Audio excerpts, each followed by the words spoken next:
ఈ వీడియోలో రెండు రుణపూర్ణ సంఖ్యల లబ్దం ధనపూర్ణ సంఖ్య ఎలా అవుతుందో నేర్చుకుంటాం. ఉదాహరణ చూద్దాం. 5 ఇంటూ మైనస్ 3 ఎంత? ముందుగా 5 ఇంటూ 3 ప్లస్ మైనస్ 3ను తీసుకుందాం. మనం ఇదివరకు నేర్చుకున్నాం. 3కి మైనస్ 3 కలిపితే 0 వస్తుంది. కాబట్టి 5 ఇంటూ 3 ప్లస్ మైనస్ 3 అనే ఈ మొత్తాన్ని 5 ఇంటూ 0 కింద రాసుకోవచ్చు కదా. ముందు వీడియోలో నేర్చుకున్నాం. ఏదైనా సంఖ్యను 0తో గుణిస్తే 0 వస్తుందని. కాబట్టి 5 ఇంటూ 0 ఈక్వల్ టు 0 అవుతుంది.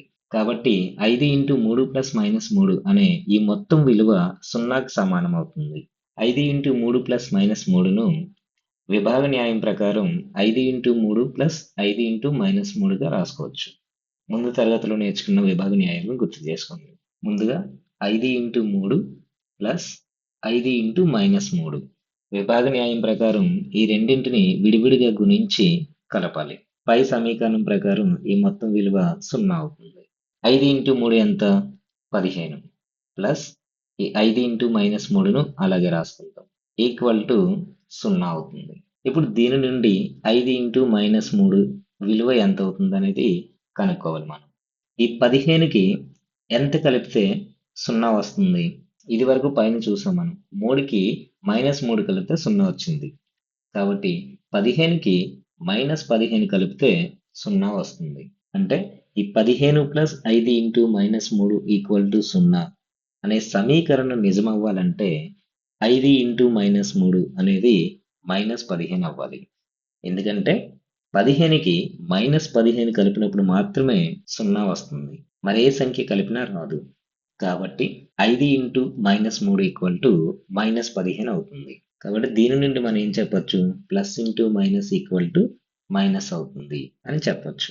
మరొక ఉదాహరణ చూద్దాం. -2 ఇంటూ -6 ఎంత అవుతుంది? ముందుగా -2 ఇంటూ 6 ప్లస్ -6ను తీసుకుందాం.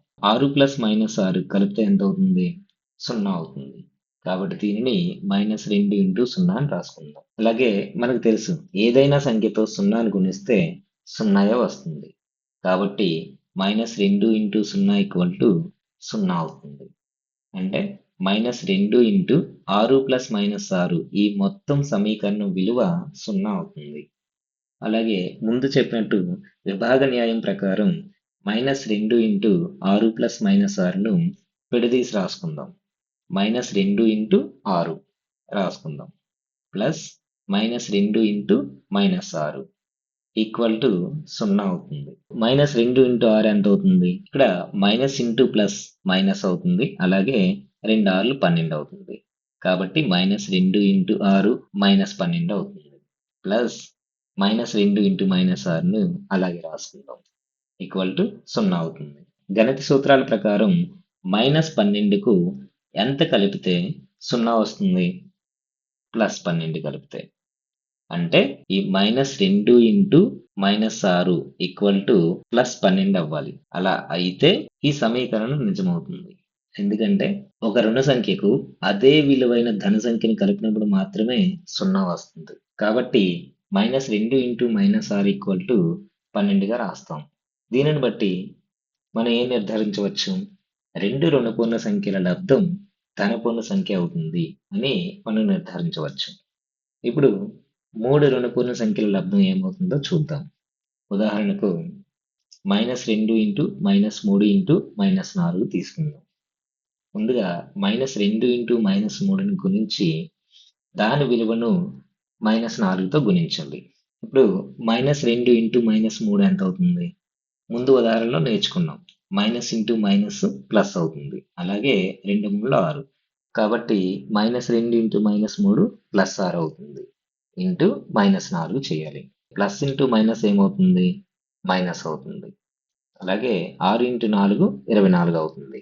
కాబట్టి +6 ఇంటూ -4 ఈక్వల్ టు -24 అవుతుంది. దీనిని బట్టి minus into minus into minus equal to minus అవుతుంది అని మనం నిర్ధారించవచ్చు. కాబట్టి 3 రుణపూర్ణ సంఖ్యల లబ్దం ఎల్లప్పుడూ రుణపూర్ణ సంఖ్య అవుతుంది. 3 అనేది బేసి సంఖ్య. ఇక్కడ 3 రుణపూర్ణ సంఖ్యలు గుణించినప్పుడు మనకి మైనస్ వచ్చింది. కాబట్టి మనం గుణించే రుణపూర్ణ సంఖ్యల సంఖ్య బేసి సంఖ్య అయితే దాని లబ్దం కూడా రుణపూర్ణ సంఖ్య అవుతుంది. 4 రుణపూర్ణ సంఖ్యల లబ్దం ఏమవుతుందో చూద్దాం. -2 ఇంటూ -3 ఇంటూ -4 ఇంటూ -5 తీసుకుందాం. ముందుగా మొదట 3 సంఖ్యలు గుణించి వచ్చిన లబ్దంతో 4వ సంఖ్యను గుణించాలి. -2 ఇంటూ -3 ఇంటూ -4. ముందు ఉదాహరణ ప్రకారం ఎంత వచ్చింది? -24 వచ్చింది. దానిని -5తో గుణిద్దాం. మైనస్ ఇంటూ మైనస్ ఎంత అవుతుంది? ప్లస్ అవుతుంది.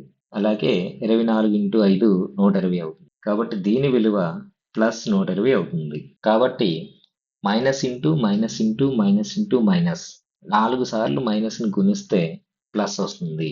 కాబట్టి 4 రుణపూర్ణ సంఖ్యల లబ్దము ఎల్లప్పుడూ ధనపూర్ణ సంఖ్య అవుతుంది. 4 సరి సంఖ్య. మైనస్ను 4 సార్లు గుణిస్తే ప్లస్ వచ్చింది. కాబట్టి గుణించే రుణపూర్ణ సంఖ్యల సంఖ్య సరి సంఖ్య అయితే వాటి లబ్దము ధనపూర్ణ సంఖ్య అవుతుంది. ఈ వీడియోలో మనం ఏం నేర్చుకున్నాం? 2 రుణపూర్ణ సంఖ్యల లబ్దము ఎందుకు ధనపూర్ణ సంఖ్య అవుతుందో నేర్చుకున్నాం. అలాగే 2 మరియు అంతకన్నా ఎక్కువ రుణపూర్ణ సంఖ్యల లబ్దాలను ఎలా కనుగొనాలో నేర్చుకున్నాం.